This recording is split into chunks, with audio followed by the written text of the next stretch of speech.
Coach, we'll get started with you. You returned 18 combined starters for a second consecutive season, and during that stretch, the Tartans have a 15-7 record with 2 appearances in the ECAC's Legacy Bowl. What must this year's team do to be able to keep that success going?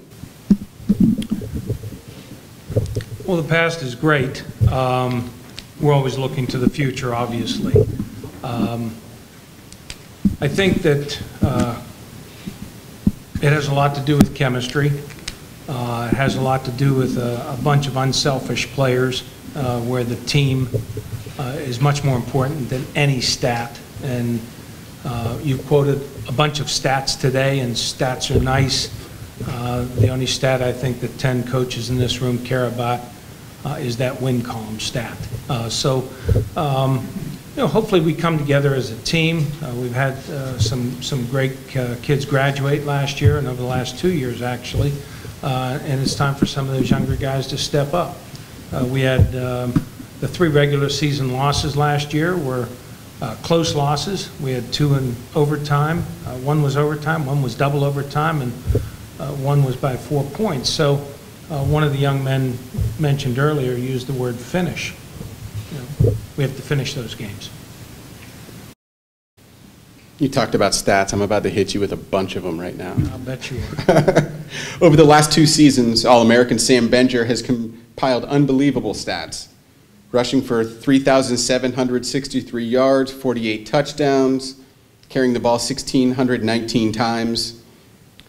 Heading into the season, Sam's been named preseason most valuable player by Lindy's and to Street and Smith's preseason All-America team. You talk a little bit about how special of a player Sam is, as well as how you see the Tartans' rushing attack faring after the graduation of 3 pretty key offensive linemen.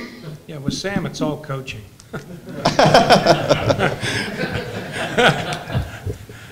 Sam came to us as an incredibly talented young man,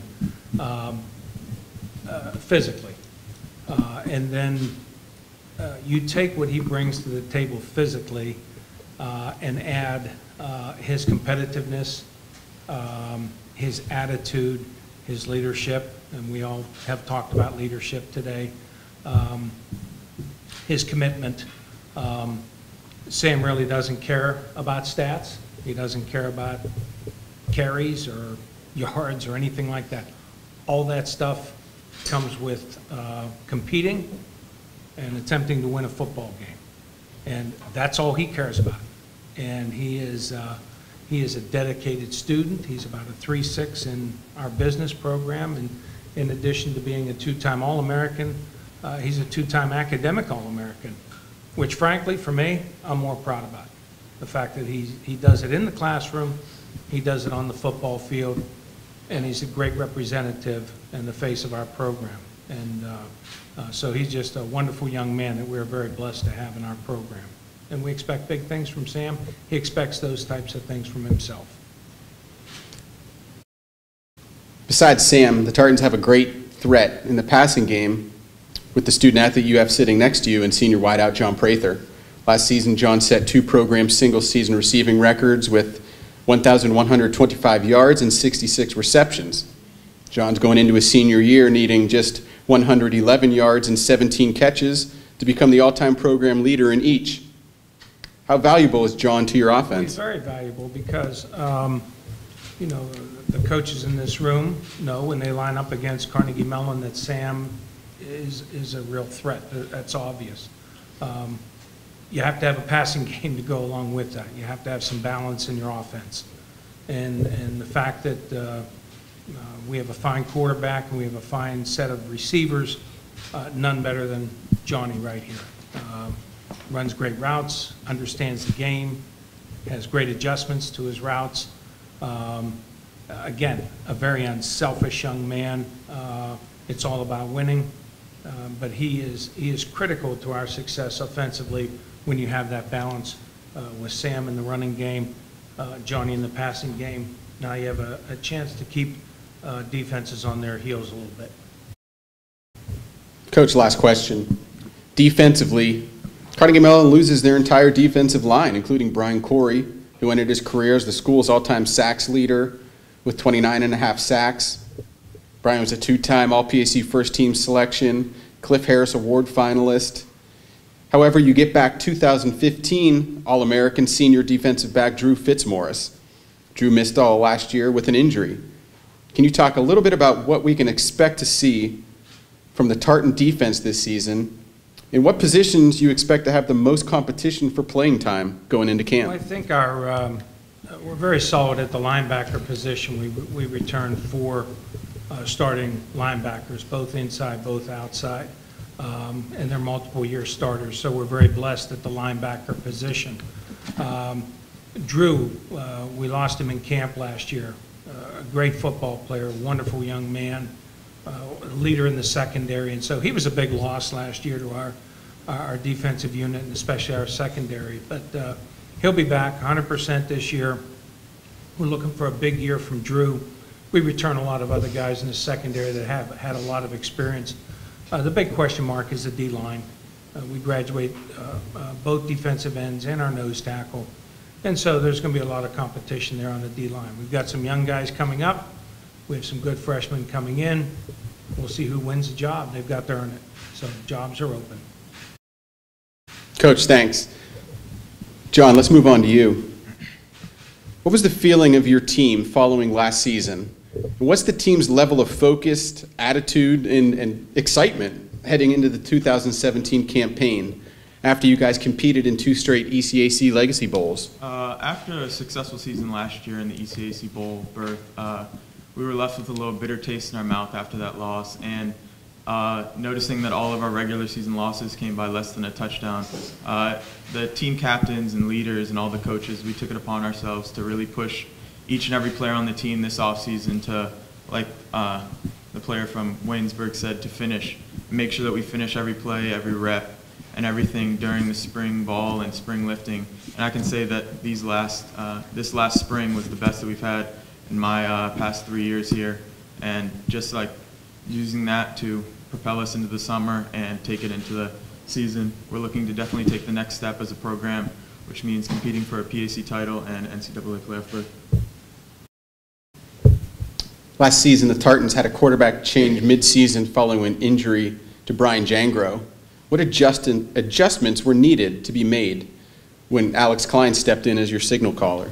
First, I just want to give credit to Brian Jangro, his determination and will as a player on our team to help out during practice and everything, and as a assistant coach after his injury is really indicative of his character and is one of the reasons why he was named captain on our team this year. As for Klein, he really stepped up. Ever since his first day on campus, we always knew that he had the potential and the skill to really lead this team and be a starting quarterback. And all he needed was an opportunity, and unfortunately his opportunity came with the injury to Brian, but he really stepped up. Both of them play very similar quarterbacking styles, so there wasn't much of an adjustment that needed to be made. Klein had a very great offseason this spring, and he really rolled it into the summer, and we're definitely expecting big things from Klein this year. You've played in all 32 games of your career, including 27 starts. In that time, you've recorded at least 1 reception in 25 straight games and in 30 games total over the last 3 seasons. What do you think has been the key to your durability? I think the key to my durability stems from my work ethic and passion for the game of football. I learned in high school what it meant to work hard in the off season, with having 4 high school teammates that are currently in NFL, being able to work out with a couple NFL guys this past summer. Really got to see firsthand what it takes to be an elite athlete and to be able to be durable during the season and to be able to play a full season. Just incorporating the tips that they gave me during the off season, trying to use that in training and in working out, I think has definitely been a help the past 3 years. Also, seeing guys like Jangro and Fitz end their seasons to season-ending injuries has really just made me more aware of having passion for the game of football and coming out each and every day and playing it like it's your last. Because seeing guys like that who can't always compete day in, day out in practice really pushes you to come out and enjoy every day with your friends and be able to come out, play the game of football that you love with everyone that you like to play with. John, last question for you. We mentioned a little bit talking with Coach, your name is already written in the record books at Carnegie Mellon for single season marks. This is a little bit of an individual thing, so you might have to answer it. How does it feel to be only 17 catches and 111 yards away from becoming the school's all-time leader in both of those categories? It's definitely a blessing. Definitely a blessing to be able to have set records at Carnegie Mellon. I'm very proud of what I've done. I just want to thank Coach Lackner, Coach Simmons, and all the other coaches for giving me an opportunity to play college football and putting me in the positions to be able to make plays on the field. These records have been records that I've seen since my first day coming in. Have always been my goal to just be the best receiver and best player to come through Carnegie Mellon. I just try each and every day to work hard and try to achieve those goals I've set for myself and that the team has set for me. Also, I just have to give credit to the whole offense. Without the quarterback, offensive line, running backs, other wide receivers, none of this would be possible. With everyone working together and in sync, and it just makes everything go by much easier. Just listening to your coaches, taking the coaching that they give you, and doing everything I can each and every play to just make plays and help the team win is all that I can do on the field. John, Coach, thank you guys. Carnegie Mellon will open its season on September 2nd at Washington University in St. Louis.